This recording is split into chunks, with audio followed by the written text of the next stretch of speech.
ऐसी अनिर्वचनीय स्थिति, आंखों से अश्रुधारा, शरीर कांप रहा सैया पे, छूने की हिम्मत नहीं, चरण चापने गए, होश ही नहीं बाबा को, ओठ फड़फड़ा रहे, कैसी भगवदाकार एकदम स्थिति। जब उपासक चित्त प्रभु से जुड़ेगा तो ये सब अच्छा नहीं लगता। बढ़िया संगमरमर, बढ़िया सैया, बढ़िया नहीं खान पान ते भावे है, नहीं कोमल वसन सुहावे है, सब विषय लगे ते खारा है, हरि आशिक का मग न्यारा है। क्या चल रहा है? ये दिमाग क्या कह रहा है? हर भाव हमारा केवल लौकिकता से जुड़ता है। भजन को क्या जाना, लौकिकता सिद्धांत को भजन माना जाता है। इसीलिए यहां शरणागति की ये अलग कोटि से वर्णन कर रहे हैं बाबा। नहीं, नवधा भक्ति का जो वर्णन होता है ना, उसमें श्रवणम कीर्तनम स्मरणम, शरणागति को बचाने की बात, पुष्ट करने की बात, पूर्णता की बात। पांचवा सर्वाधारता। कोई भी हो, सबका आधार भक्त बन जाता है, घोर विषयी को भी रास्ता दे देता है। चलो ऐसे चलो भगवान के मार्ग में। सच्ची कहते हैं, कोई अगर भक्तों के हृदय को जान जाए तो लूट ले, माला माल हो जाए, पर वो भगवान ऐसी सीमा रखते हैं कि तुम जान ही नहीं सकते हो। जैसे कोई फिसल के गिर गया है तो आप खड़े होके नहीं उठा सकते हो, फिसल के गिरने वाले की गिरने की स्थिति में पहुंचना पड़ा, वैसे ही झुक के, वैसे ही गिर के, फिर उसे उठा करके फिर खड़ा किया गया। जितनी स्थिति में वो गिरा हुआ उसी स्थिति में पहुंचकर उठा। उसको क्या जरूरत है झुकने की? जिसने अपने जीवन में कभी भोगों को, विषयों को, संसार को, गृहस्थ को स्वीकार ही नहीं किया, वो तुम्हारे बीच में घुसकर तुम्हें पकड़कर जहां तुम हो वैसी स्थिति से उठाकर ऊपर खड़ा कर रहा है। अगर तुम सही उपासक होते तो दृष्टि मात्र से तुम्हारा उद्धार हो जाता, लेकिन तुम उस बात को नहीं समझते हो। इसलिए ये सब व्यवहार अपनी स्थिति से उतरकर और झुककर तुम्हारे समान बनकर तुमको उठाया जाता है। सर्वाधारता उस नहीं समझ पाओगे, नहीं समझ पाओगे। काम से, स्नेह से, भय से, क्रोध से, द्वेष से, किसी भी तरह से वो जुड़ जाए केवल तुम्हारी वृत्ति उनसे, वो संभाल करके उठा करके सच्चिदानंद में जोड़ देंगे। चाहे भगवान से जुड़े या भगवत प्राप्त महात्मा से, भगवत प्रेमी से जुड़े, वहीं पहुंचा देंगे। नंग धड़ंग शराब पिए हुए गंगा जी में खड़े हैं, उपद्रव कर रहे हैं। नारद जी महाराज के सामने अभद्र स्वरूप में खड़े। ये पशुता तुम्हारे अंदर केवल धन वैभव के अभिमान से आई है। तुम कुबेर के पुत्र हो, ये हालत तुम्हारी। जाओ, मैं तुम्हें शाप देता हूं, तुम वृक्ष योनि को प्राप्त हो जाओ। लगा ना कि महात्मा बहुत कड़ुआ स्वभाव प्रकट कर दिए, बहुत करुणा कर दी। हालत क्या थी, पहुंचा कहां दिया। वृक्ष तो बनो पर नंदालय के। जाओ, तुम्हें सच्चिदानंद भगवान का दर्शन, संभाषण और स्पर्श प्राप्त हो, जो बड़ी बड़ी साधनाओं से नहीं प्राप्त होता। और नारद जी ने शाप दे के प्राप्त करा दिया। दामोदर गोविंद भगवान के उदर में बंधा हुआ उखल है, घसीटते हुए वहां जाते हैं, यमलार्जुन के बीच में फंसा देते हैं, मारते हैं अखिल शक्तियों के स्वामी। जरा सा झटका, उखड़ कर दोनों वृक्ष गिर जाते हैं। उनसे दिव्य रूप धारण करके यही प्रकट होते हैं जो यमलार्जुन बने हुए थे। नलकुबर मणिग्रीव शायद ऐसा नाम है। भगवान का दर्शन, संभाषण, स्पर्श, साप दे दिया तो ये प्राप्त हुआ। विचार करके देखो, समझ में नहीं आता। जीव को समझ में नहीं आता कि हमारे ऊपर कितनी कृपा है। सर्वाधारता इस शरणागति की पुष्टता का लक्षण है। वो सबका आधार बन जाता है। जैसे हमारी सबकी आधार भूमि है, ऐसे वो भक्त बन जाता है। रखो मेरे ऊपर पैर, निकल जाओ भगवान की गोद में जाओ। वो इस उदारता को, इस कृपा को इस साधारण जन नहीं जानते, अवहेलना करते हैं। एक एक वृत्ति तुम्हारी संभालने के लिए हमारी श्री जी की भक्ति तैयार है। एक एक वृत्ति को तुम्हें रोना नहीं आया कि हमारे ऊपर कितनी कृपा है। बहुत कृपालु शरणागत जन होते हैं श्री जी के। जैसे श्री जी का स्वभाव तो वही अंश में उतरता है उनके जनों में। सर्वाधारता, सबके लिए आधार भूमि बनने के लिए तैयार है।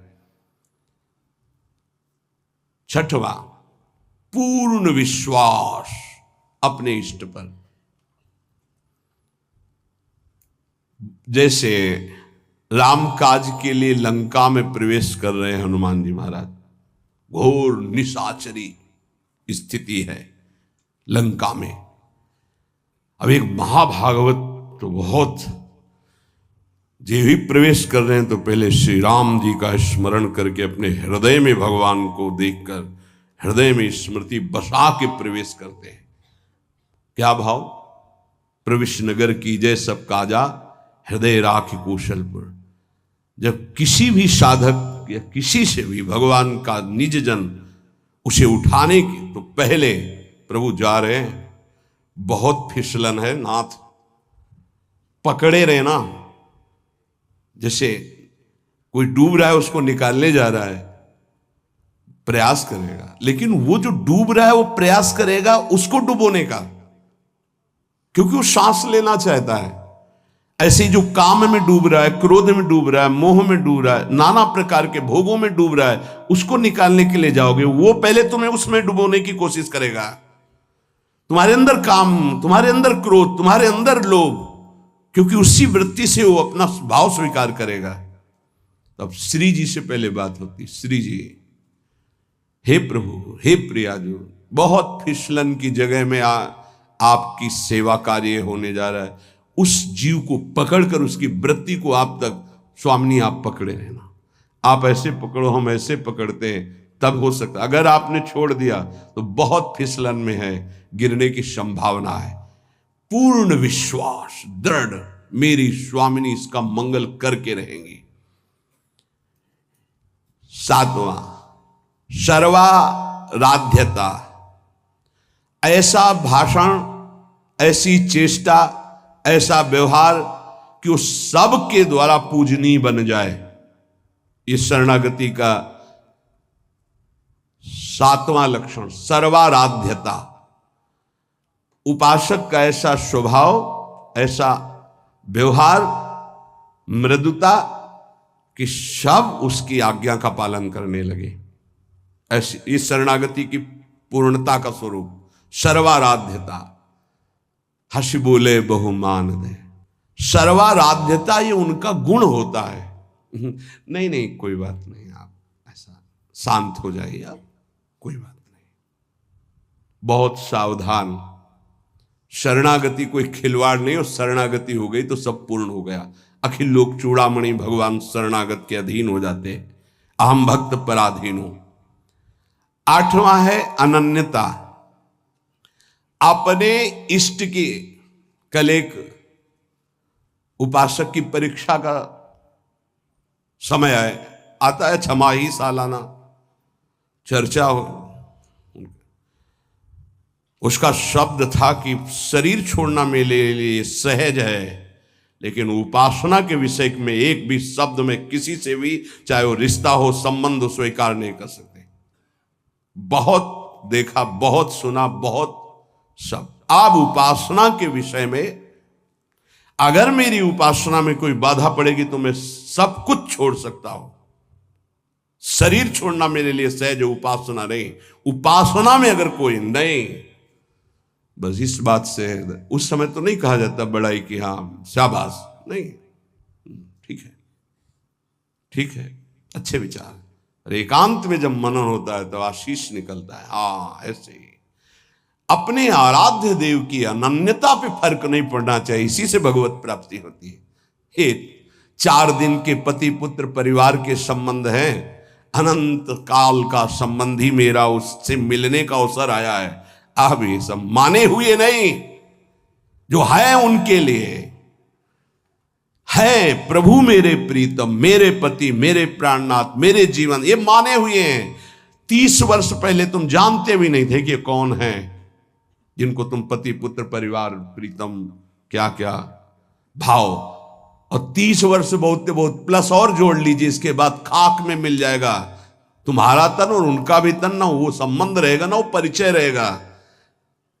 संबंध भी नहीं रहेगा, परिचय भी नहीं रहेगा। तो परिचय जिससे बनाने आए हैं अब ये जन्म केवल उनके लिए। ऐसा नहीं है कि कोई भक्ति में चले तो रसगुल्ला और रबड़ी यही खाते भक्ति होती, वो एक अलग भक्ति होती है। जैसे आपकी साधना बढ़ेगी तो आपके साथ विरोध शुरू होगा, और अगर विरोध में वही स्थिति रही, एक रस अनन्यता, तो आपकी सिद्धि नहीं। तो क्या बिगाड़ा था देवर विक्रम का? पूरे जीवन भर वो विरोध। क्या बिगाड़ा था नरसिंह मेहता जी ने अपनी भाभी का? जीवन भर भारी विरोध। क्या बिगाड़ा था विभीषण जी ने रावण का? भला ही तो कर सभा में लात मार के भगा दिया।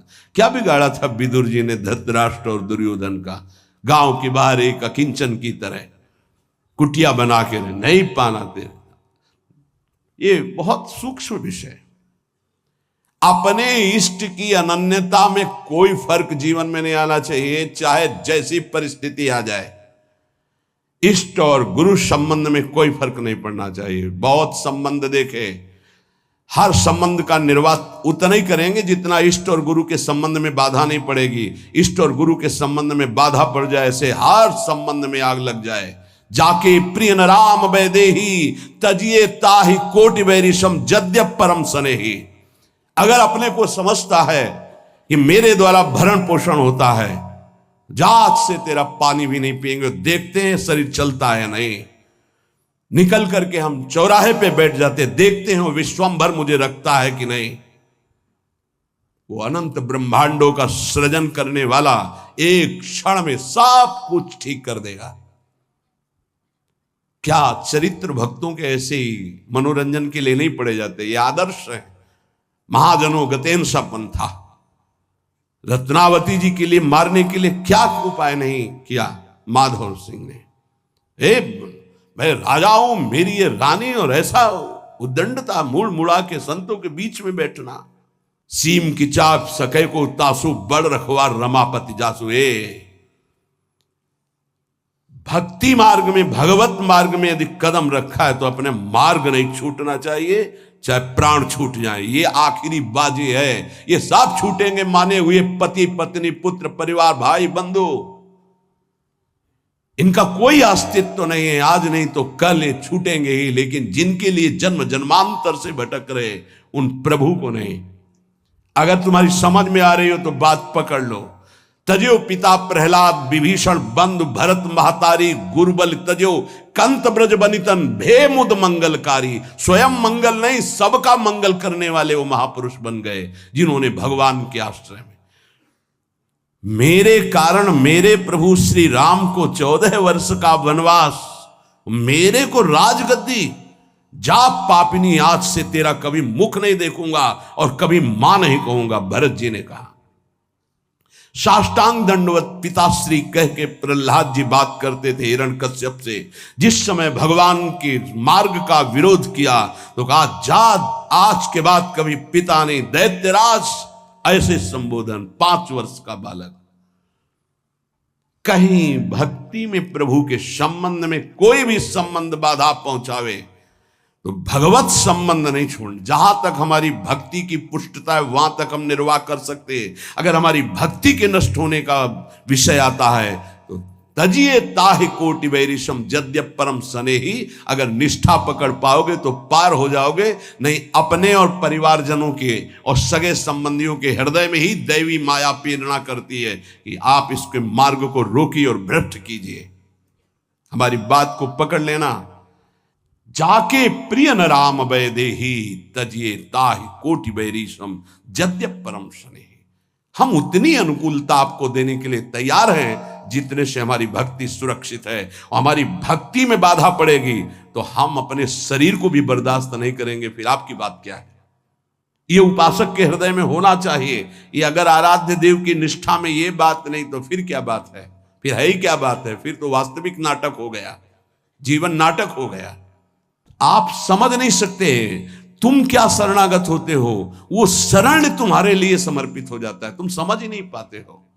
बड़ा विचित्र खेल है। इसीलिए प्राय इस झंझट में नहीं फंसते, अपनी मस्ती में रहने के लिए इस झंझट में नहीं फंसते। गुरु चेला और समाज कल्याण और उद्धार, जाओ तुम अपने प्रवाह में बहो, हम अपनी मस्ती में। सुने न काहू की कही, कहे ना अपनी बात। पर जब सेवा मिलती तब हम आपसे प्रार्थना करते हैं। जब तक भगवत साक्षात्कार स्वयं का ना हो जाए तब तक कभी किसी को शिष्य न बनाए। ये नियम ले ले, ये गांठ बांध ले। नहीं तुम गुरु बनोगे कि तुम उसके चेला बनोगे, फाइनल में कुछ पता नहीं है। पक्का जानते हो संतों को जो पीड़ा होती है किसकी होती है? ये प्रसाद मिलता है, इनको क्या पता, यही प्रसाद। अगर आपको प्रमाण मानकर किसी ने प्रश्न किया और आपने उत्तर दिया और उसमें कोई गलती है तो उसका नर्क आपको भोगना पड़ेगा, दंड आपको भोगना पड़े। आपने कह दिया जाओ सब कुछ माफ, वो पूरा हिसाब आपके ऊपर लागू होगा। ये कोई खिलवाड़ समझते हो? उत्तर दे देना कोई खिलवाड़? बातें बनाना उत्तर नहीं होता। महाराज आज तक जो कोई बात नहीं, तुम छोड़ो, राधा राधा जपो, आगे बढ़ो, वो हम देख लेंगे।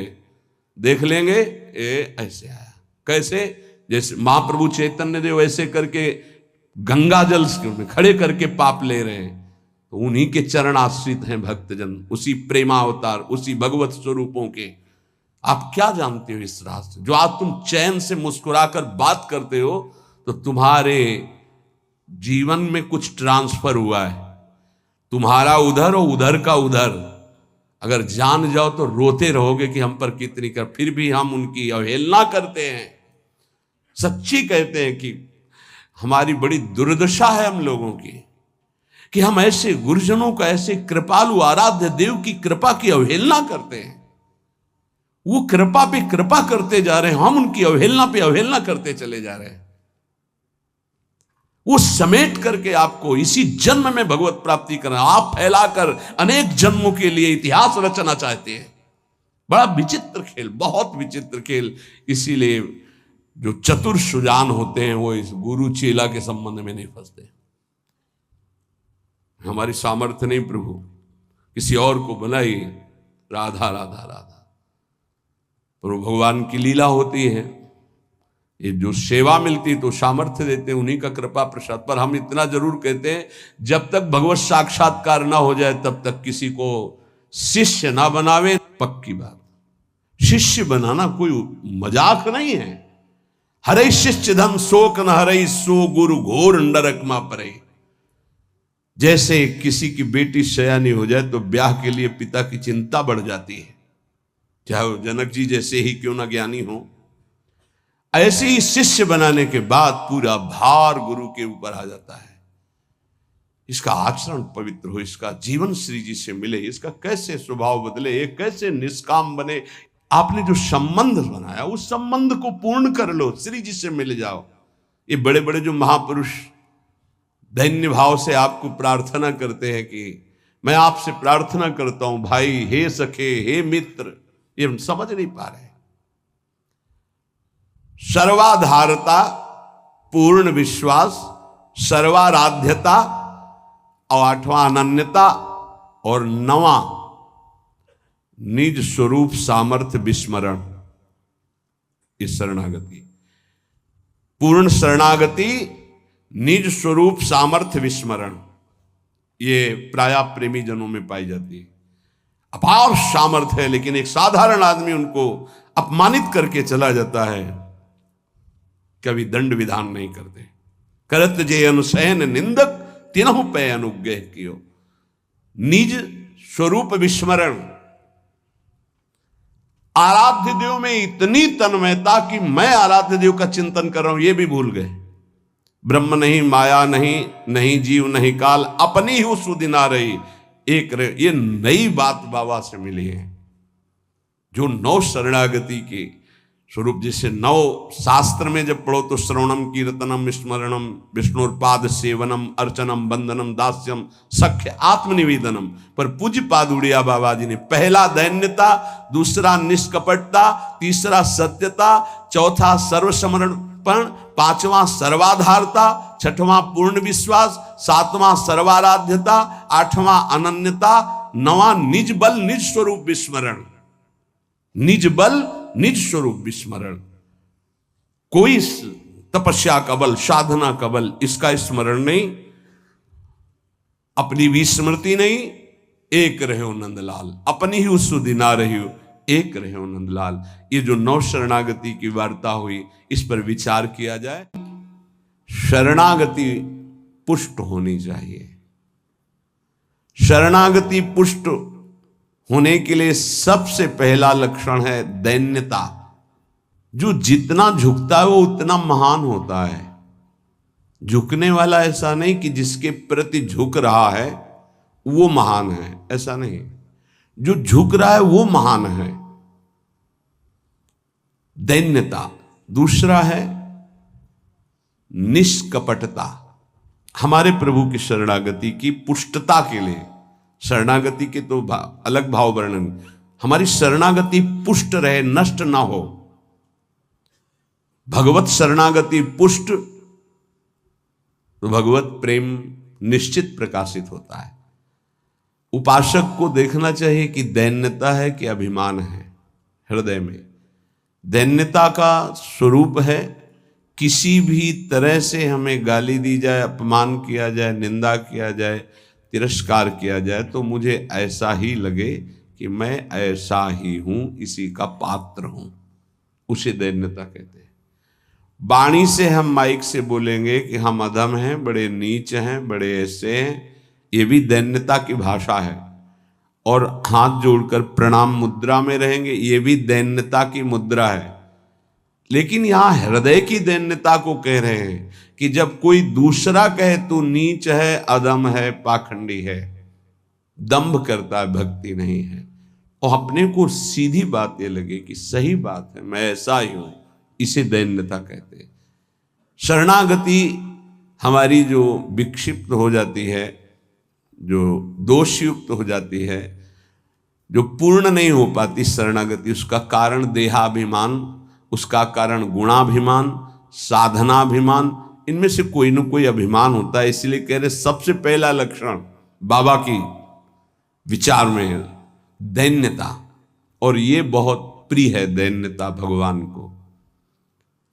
दूसरी है निष्कपटता। कपट नहीं रखना चाहिए। हरि और गुरुदेव, हरि गुरु चरण सेवा अनुसरहु, अर्चन बंदन संतत करहु, दास संतन कर सुख लाओ। हृदय में कम से कम एक जगह तो निष्कपटता आ ही जाए गुरुदेव भगवान से। पर ये बहुत छलिया मन है, ये सर्वज्ञ प्रभु से भी छल करना चाहता है, बहुत छलिया है।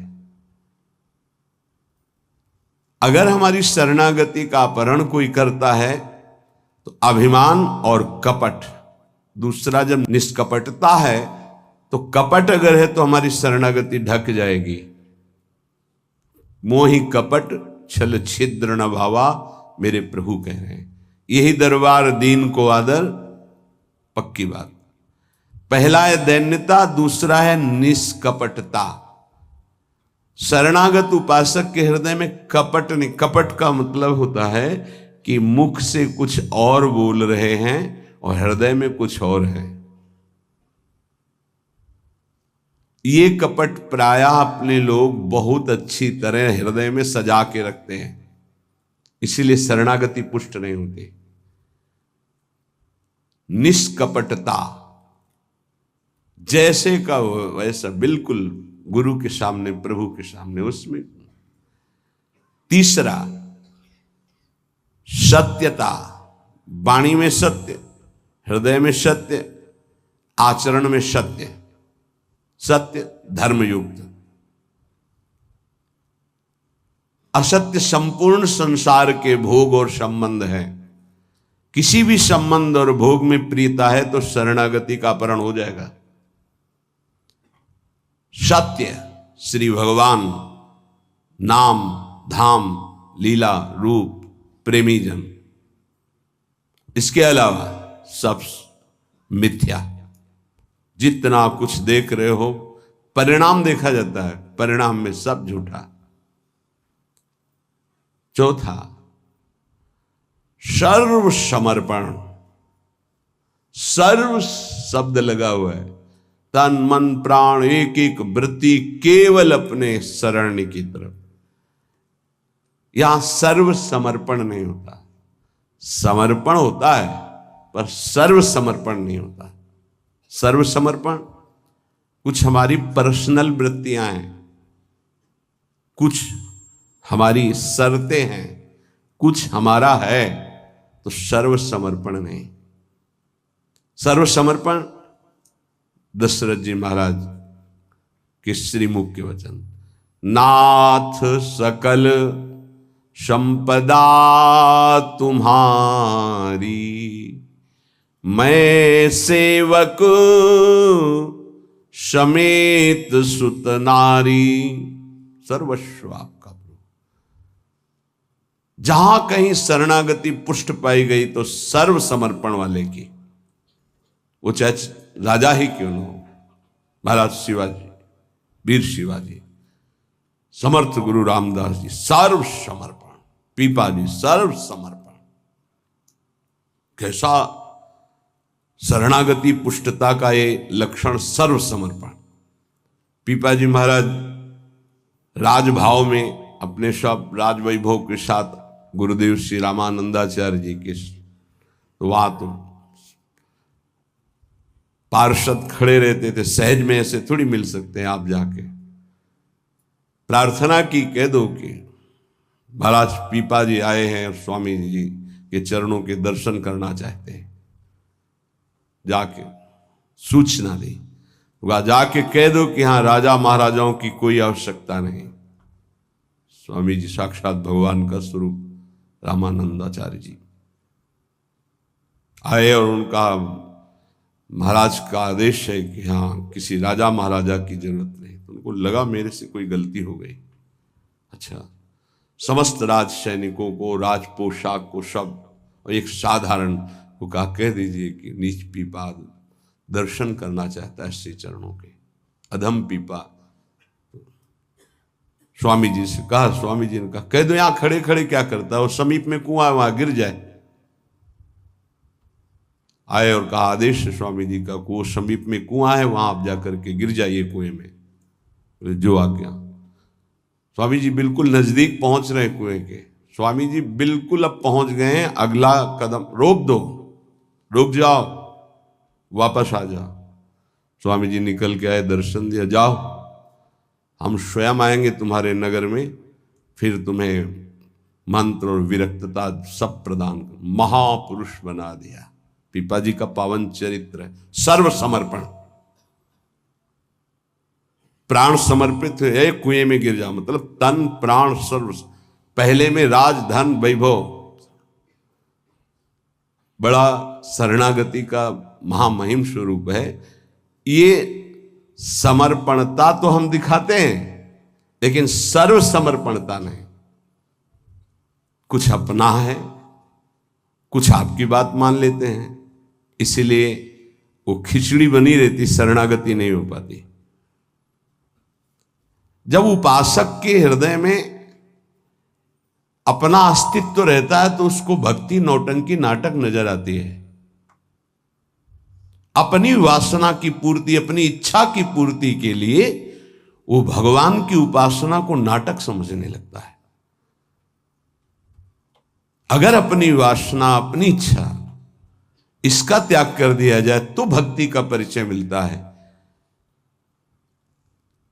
प्रायः बड़े बड़े महाभागवतों के घर वाले ही, परिवार वाले ही उनको नहीं समझ पाए और उनका तिरस्कार करें। इस बात के लिए वो जैसा चाहते हैं वैसा आप चलिए, उनको जितना पसंद है आप कीजिए। जैसे कुछ भक्तों को कि हमको पूरी रज लगाना पसंद नहीं, बस हल्का सा तिलक लगा लीजिए, क्योंकि आपने गुरुमंत्र लिया इसलिए तिलक लगा लीजिए। ये जरूरी है पूरा मुंह में थोपना, क्योंकि तुम्हारी दृष्टि नहीं है ना, तुम रज पसंद नहीं करते, गाल गोरे पसंद करते हो। ये पसंद कर, ये चमड़ी कब तक रहेगी, नष्ट हो जाएगी, न तुम्हारी रहेगी ना जिसकी देख रहे हो उसकी रहेगी। पतन हो जाएगा, जिन जिन भक्तों का विरोध किया उनका पतन हो गया।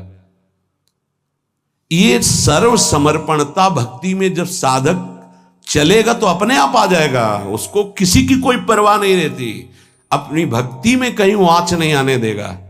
जीवन की बाजी लगा दी है, अनंत जन्मों से बिगड़ी बात को बनाने चले हैं। तो हम ये देखते हैं कि देवता परिवार वालों की बुद्धि में बैठ करके उसको शरणागति से भ्रष्ट करना चाहते हैं। बस जैसा हम कहें वैसा तुम्हें चलना है। अब भी तुम अपना अधिकार रखते हो, भगवान की कृपा मनाओ कि अभी तुमको कुछ मान रहे हैं इसलिए सुन रहे हैं वो भक्तजन, और ना माने केवल प्रभु को माने तो रत्नावती जी ने मूड मुड़ा लिया और खिलाफत में बैठ गई उनकी आज्ञा के खिलाफ। राजन आज से त्यागती हूं, इस महल में प्रवेश नहीं करूंगी, केवल श्री भगवान का आश्रय लेकर संतों के बीच में रहूंगी, जो बिगाड़ना है बिगाड़ लीजिए। आखिरकार साष्टांग दंडवत और चरणों में गिरना पड़ा पूरे चरित्र के बाद। तो बहादुरी तो तुम्हारी इसी बात की है कि अपने प्रभु के चरणारविंद में आपने अपने अपनापन का दान कर दिया। अब प्रश्न नहीं खड़ा होता, तुम साधना का स्वरूप क्या जानते हो? अरे चित्त प्रभु में लगा है, पूरा दिन हो गया उठे ही नहीं आसन से, भगवदाकार वृत्ति है आसपास सब। बड़े सिद्ध महापुरुष की बात कह रहे हैं, पूज्य श्री श्रीधर बाबा। इतनी रज होगी पूरे सिंहासन में, इतनी ऊंचाई से, क्योंकि परिक्रमा नजदीक काली दे के। अब उनको शरीर की शुद्ध नहीं तो कब वो रज पूछे। मच्छरदानी लगी थी, मच्छर क्या पूरा हाथ चला जाए, और 10-5 छिपकली उस मच्छरदानी में चिपकी रहती थी। बस ऐसे घुस गए अंदर, बस पूरा कमरा कहीं जाला कहीं ये कहीं वो। जब बाबा इसे साफ, अरे नहीं भाई चलो तुम बाहर ऐसे रहने। जहां उनकी स्थिति है, कभी कभी ऐसी स्थिति देखी है कि जो वाणी से नहीं बोल सकते।